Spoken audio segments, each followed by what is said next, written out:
important development.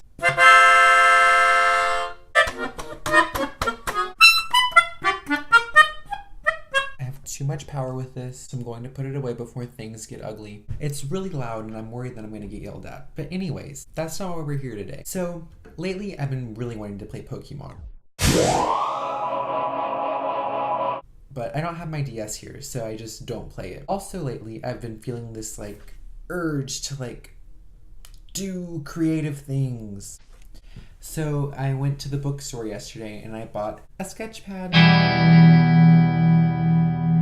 And then I took the sketch pad home with me and I didn't know what to draw on it, but I was like, just don't overthink it, just start drawing something. And what I drew was kind of disturbing, but it reminded me of a Pokemon. So here we are. Today's video is me creating new Pokemon. Basically, I have drawn 5 new Pokemon that I think that could be real contenders for the video game. Pokemon, if you want to use them, it's totally fine with me. Full permission, I won't be mad. I will, however, be mad if I don't see them. Anyways, I only made 5 because these aren't just stupid sketches. I wanted them to look good. I named them, gave them a type, wrote what their special powers were, gave them each a little bit of a backstory, and I drew them all a pretty good picture. After 5, I was like, this is a lot. So anyways, let's get started. The first Pokemon I have for you today is Sodi.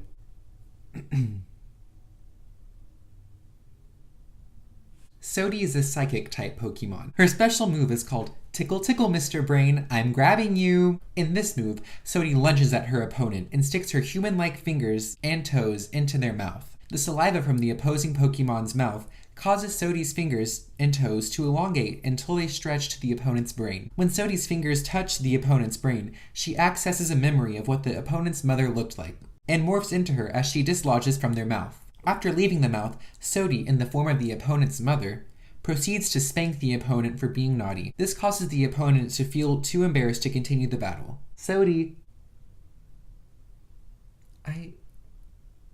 I came home after buying this sketch pad and that's what I drew. I don't know why. I don't know why that's where my brain went, but I created it. And you know what?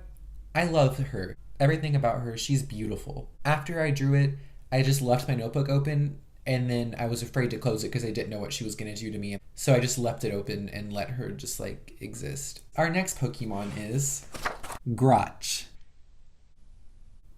That's Grotch. Grotch.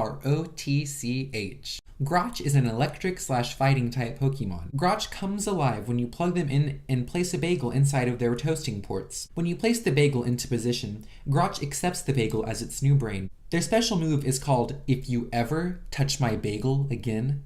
In battle, if a Pokemon tries to remove Grotch's bagel, Grotch will electrocute them, causing temporary paralysis. While the opponent is in this state, Grotch's lips elongate and act as arms as they pull the opponent's face towards Grotch's mouth. Once the opponent's face is close enough, Grotch will whisper in their ear a horrifying threat, causing the opponent to shed a single tear. Grotch will then bite the opponent's nose to lift the paralysis. However, the opponent will be so emotionally damaged that it will be unable to finish the rest of the battle. Grotch! This one I was just I'm gonna draw a toaster, but it's gonna have human teeth. The next Pokemon I've created is named Your Cool Pal Neil. Your Cool Pal Neil is a grass-type Pokemon, but he rarely uses any violent moves in battle. Your Cool Pal Neil is the youth pastor at your cousin's church. He's 34. His special move is called It's Okay, Bud. This is just between you, me, and Mr. JC up in the sky. It's the only move your Cool Pal Neil ever really uses regularly. In this move, your Cool Pal Neil asks his opponent deeply personal questions, but in a cool, relatable way, so as to make the opponent feel comfortable with opening up. Their conversation may last up to an hour and a half, but after that, your Cool Pal Neil has to close up shop, which just means he has to pack up the tray of vegetables and ranch dressing dip he brought to youth group that night and bring it back home to his parents' house where he lives. His curfew is 9:15. After your Cool Pal Neil and the opponent's chat, your Cool Pal Neil hugs the opponent. The hug lasts a little longer than the opponent was expecting, but they don't mind, because they feel safe and warm in his arms. This hug marks the end of the battle, but the beginning of a long-lasting relationship between the opponent and God. All thanks to your Cool Pal Neil. Your Cool Pal Neil. Next, Kryn. Kryn is a normal type Pokemon. She's just a piece of corn in a blazer. She's here to discuss with your opponent their options concerning the future of their business. Kryn's special move is called "We're just running out of options here, Phil." If the opponent's name is Phil, she'll have to give him the hard truth about the realities of his shop. Sales and profits have been steadily declining and are showing no signs of going up anytime soon. Phil hasn't been able to make rent for the building on time in months. It's time he looks into finally closing shop and giving up on trying to keep his father's business alive. After using this move, the battle ends with Phil having to go home and explain the realities of his situation to his family. This is a scary time for them, but they're hopeful they'll make it through, together. If the opponent's name is not Phil, Kryn will use the move "Get Stuck in Your Gums."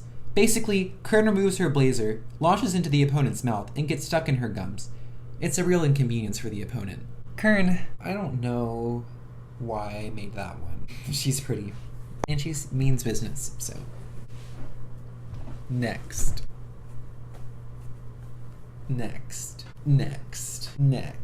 Tasha Lee.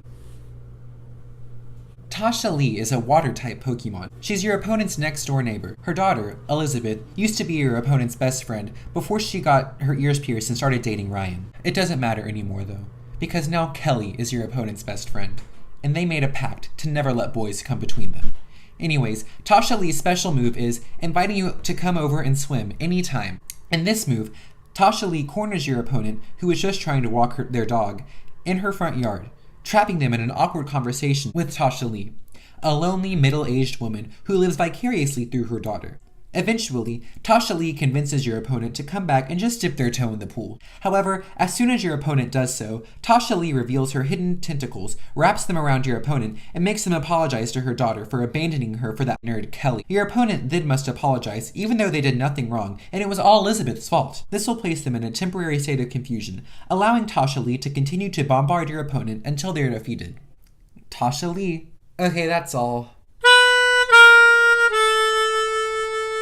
This video might have been bad, but you know what? I had a great time drawing them, and I had a great time writing these really dumb summaries.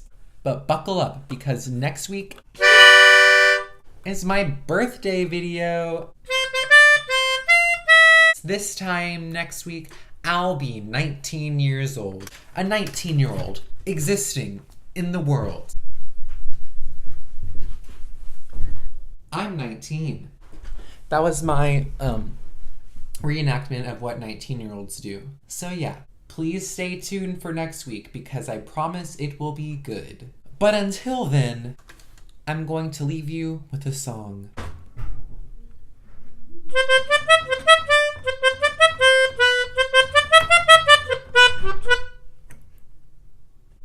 Thanks!